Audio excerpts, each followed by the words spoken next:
Баршаңызға сәлем, Гүлдер әлемі каналына қош келдіңіздер. Бүгінгі видеода сәл күтімі ауырлау, күтімді қаттырақ қажет ететін және сатып алғаннан кейін, үйге келгеннен кейін көбінше өлтіріп алатын гүлдердің қатарына жататын гүлдердің тізімін осы жерге фотосын шығарып қойдым. Видеоны соңына дейін көріңіздер. Каналға тіркелмеген болсаңыздар тіркеліп, лайк басып, комментария жазып, қоңыраушаны қосып қойыңыздар. Ал енді сіздерде дәл осы гүлдерді алған болсаңыздар, қалай күтіп баптадыңыздар? Өсіре алдыңыздар ма, өсіре алмадыңыздар ма, комментарияға жазсаңыздар болады. Осы жерден таныған гүлдеріңізді, енді меніңше капризный гүлдердің қатарына жататын гүлдер негізі енді қалай айтсам екен, сәл опытыңыз бар болса гүл өсіруге, бұларды да өсіруге болады әрине, бірақ енді магазинде гүл ашып жайқалып тұрған жерінен алсаңыз, үйге келгеннен кейін бутон тастап міндетті түрде стресс алатын гүлдердің қатарына жатады бұлар. Бұл гүлдің аты пуансеттия деп айтылады. Пуансеттиялар бұлар түрлі түсті болып гүл ашады, және де жаңағы күтімі сәл қалай айтсам екен, уходты көбірек қажет етеді.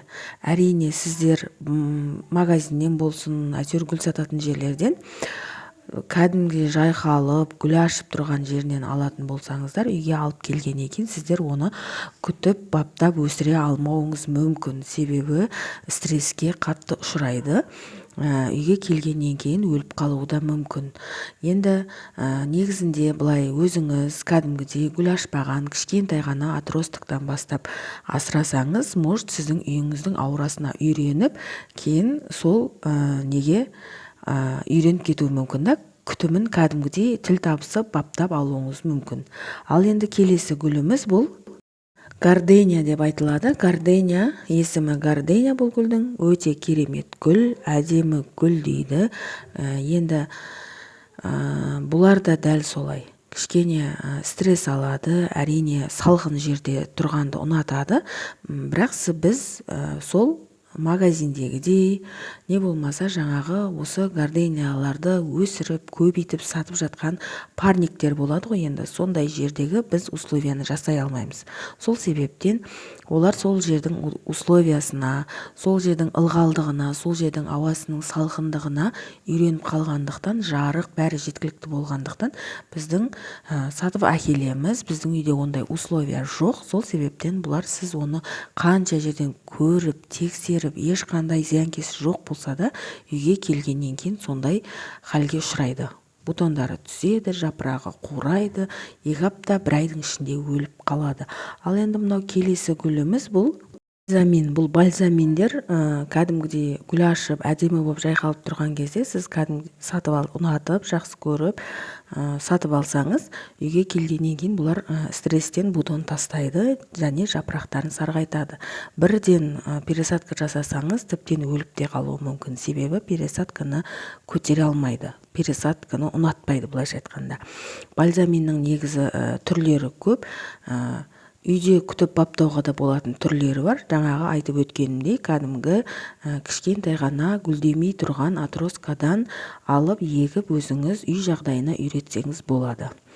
Келесі гүліміз бұл аты глоксиния деп айтылады. Глоксиния гүлдері де дәл жаңағы бальзаминдер секілді. Кішкентайынан, егерде сіздер кішкентай ғана отроскадан, не болмаса жаңағы семена дейді ғой, дәннен үйде егіп, өзіңіз парникте кәдімгідей кішкентайынан күтіп баптасаңыз, сіздің үйіңіздегі температураға, үйіңіздегі жаңағы жағдайға үйренеді, ылғалдыққа, құрғақтыққа бәріне үйренеді.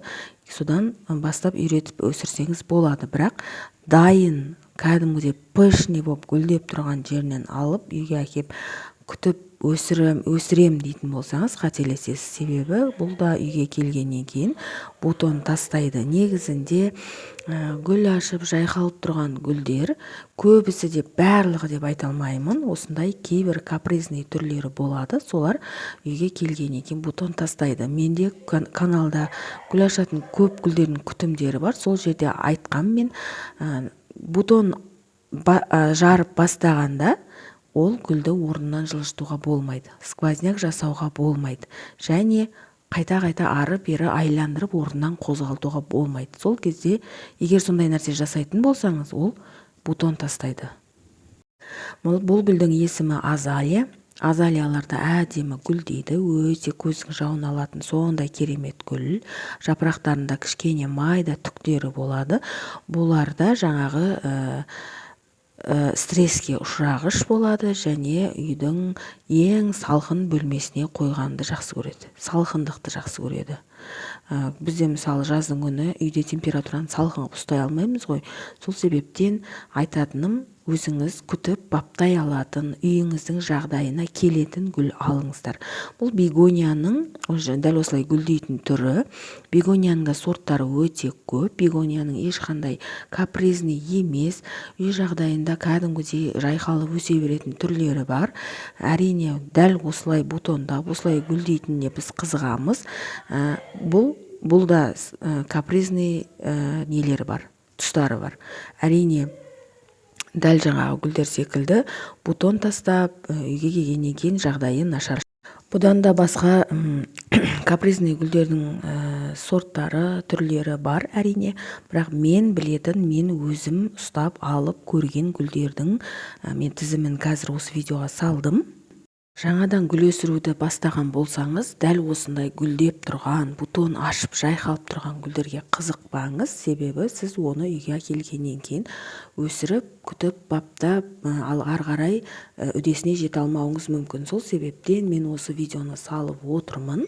Менің де көптеген көрермендерім маған WhatsApp-қа шығып, осындай гүл алып едім, үйге келгеннен кейін бутоны үстіп қалды, солып қалды, түсіп қалды деп айтып жатады. Сол кісілерге жаңағы осы видеоны көрсін, осыдан сабақ алсын деп мен осындай видео түсіріп жатырмын. Енді көбінше гераньдар да сондай. Кеше ғана бір көрерменім герань сатып алдым. Бутон магазинде тұрғанда бутоны әдемі болып тұрған, үйге келгеннен кейін 2 күннен кейін бутоны түсіп жатыр деді.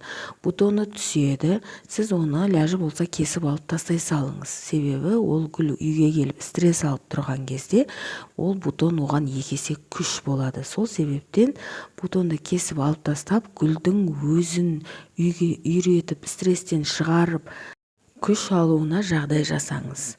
Егер де жоқ, мен гүлдейтін гүлдер аламын дейтін болсаңыздар, әлі гүл ашпаған кішкентай ғана атроскадан алсаңыздар болады. Үйге әкеліп, күтіп, баптап, кішкене стресстен шығарып, үйретіп, терезеге қойып, егер күнді жақсы көретін болса, көлеңкені жақсы көретін болса, көлеңкеге қойып үйретсе болады. Әрине, осы гүлдердің сол магазиннен кәдімгі дәннен шығатын дәндерін, ұрықтарын сатып алып, үйде кәдімгі кішкентай ғана ыдыстарға парник жасап, соған сеуіп, топыраққа өсірсеңіз, ол сіздің кәдімгідей сіздің қолдан өскен, туа біткен сіздің үйіңіздің температурасына үйренген гүл болады. Сол ыңғайлы, бірақ ол да біраз уақыт алады. Оны да қолынан келетін адам жасай алады. Қолынан келмейтін адам енді жасай алмайды деп ойлаймын. Себебі оның да өзінің әдістері бар, оның да өзінің жасалу жолдары бар.